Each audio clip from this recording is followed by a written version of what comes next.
I use an AI voice narrator so that audio can be easily understood, transcribed, subtitled or translated if necessary. Anyway, this video is from someone else's channel. The news story that the teen's assailant was charged was suggested to me today upon opening my internet browser, and I looked around for content of this apparently viral fight and story. I'm only providing the video to give context on what I'll be opining. Also, you're probably not going to like my opinion. So long story short, two teen girls are doing what American teen girls do, fighting for social media over trivial bullshit. No, I don't know nor care about the reason they're fighting. But we can bet our last dollar it was over nothing important. I saw comments on a few news sites condemning and slating the assailant, saying valid things but in one-sided ways. The obvious perspective to have is to feel empathy for the girl who lost the fight and anger for the assailant. I won't say words like victim, attacker, aggressor.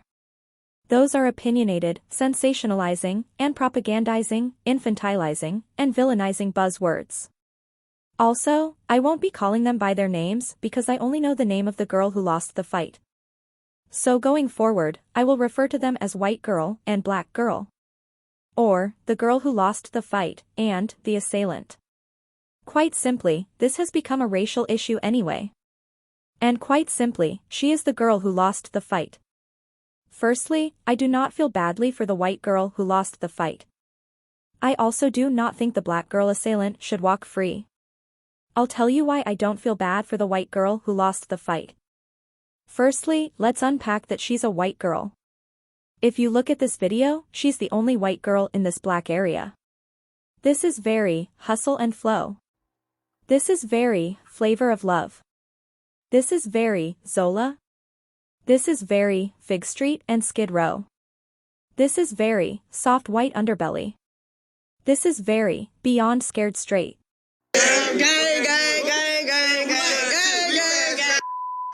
This white girl clearly was a poodle among Rottweilers. It's a lifestyle she either rebelliously chose, or, quite simply, she was raised this way, which makes her no different than the black assailants.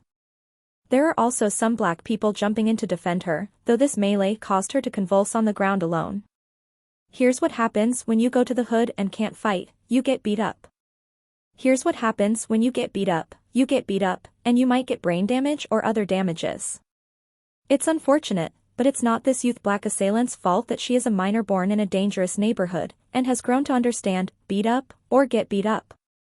Most likely, the white girl who lost the fight was not innocent and was probably not reading the room, and/or was antagonizing, not understanding the quickness of hands and shortness of tempers surrounding her.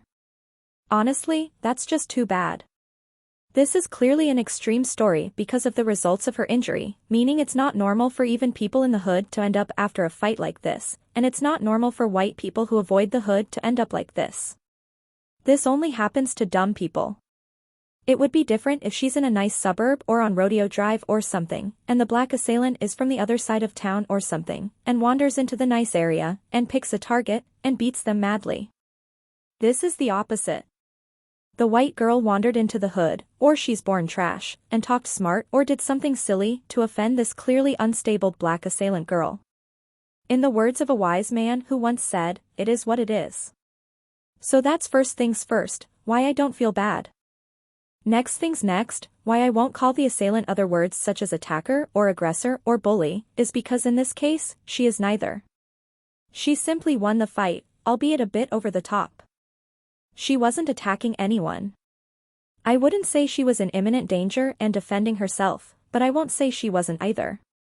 She could have been verbally threatened by the white girl and/or people who have the white girl's back. I'm assuming this white girl really isn't stupid and presumptuous enough to wander into this situation alone. Also, I clearly saw someone fight another girl who joined in to kick the white girl while she was down. So she wasn't surrounded by strangers. What's more, her family will probably deny or is completely oblivious to the white girl's double life, if it's a double life at all. We'll assume it's a double life, because she's white and she couldn't possibly live this hood lifestyle. It's very possible that this white girl and the black girl are fighting over a black boy. And/or, they are from rival gangs, where the black girl might be known for her hands, and the white girl might just be known for handjobs. So really the point is, no one was attacked. Instead, there was a mutual fight, and the white girl lost. Simple as. People are saying the black girl is a monstrous gorilla who bullied the white girl. I can acknowledge that all that slugging and punching wasn't necessary. However, perhaps it was necessary. We don't know them. The next point is that, the white girl is not a victim. She wasn't walking by going to the grocery store or strolling through the park. She was in the street trying to jab with this supposed gorilla. And got the worst end of it. How can anyone feel bad? The real issue is that no one much stepped in. People jumped over her convulsing body.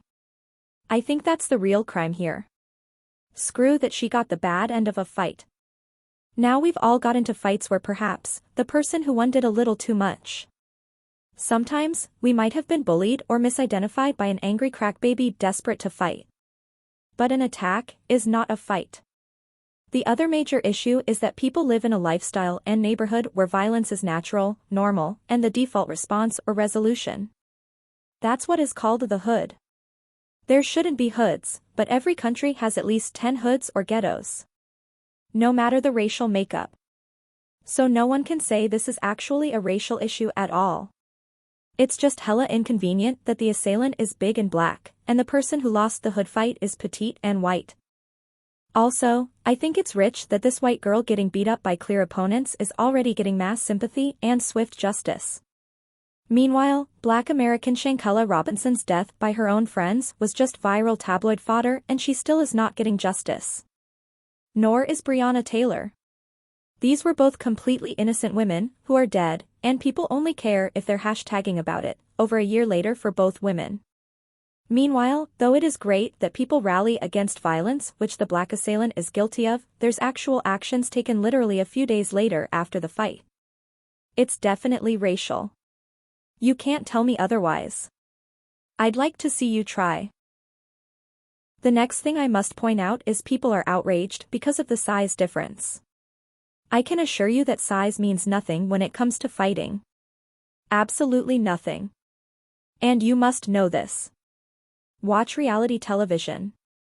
Jerry Springer content is free on YouTube. Baddies and Bad Girls Club content is widely available and sometimes free. Viral videos of real fights caught on camera are free. David and Goliath is one of the greatest stories of all time. Even when a mouse encircles your ankle, your big ass trips, and falls and jumps and slams into your china glass furniture. And the mouse wins by scurrying unharmed in its hole. And you're stuck with an expensive fix and no coffee table or a broken TV. A mosquito can kill a human. Also, watch Lifetime Network's Little Women ATL Season 6 Episode 1. A little woman literally grabbed a security guard male by his ankles and took his ass down when he tried to separate her from her opponent, another little woman. Size doesn't matter when it comes to fights. It's, again, just unlucky for everyone involved that there is a size difference. It's unlucky that the black girl might have a valid reason to fight, but her size invalidates that.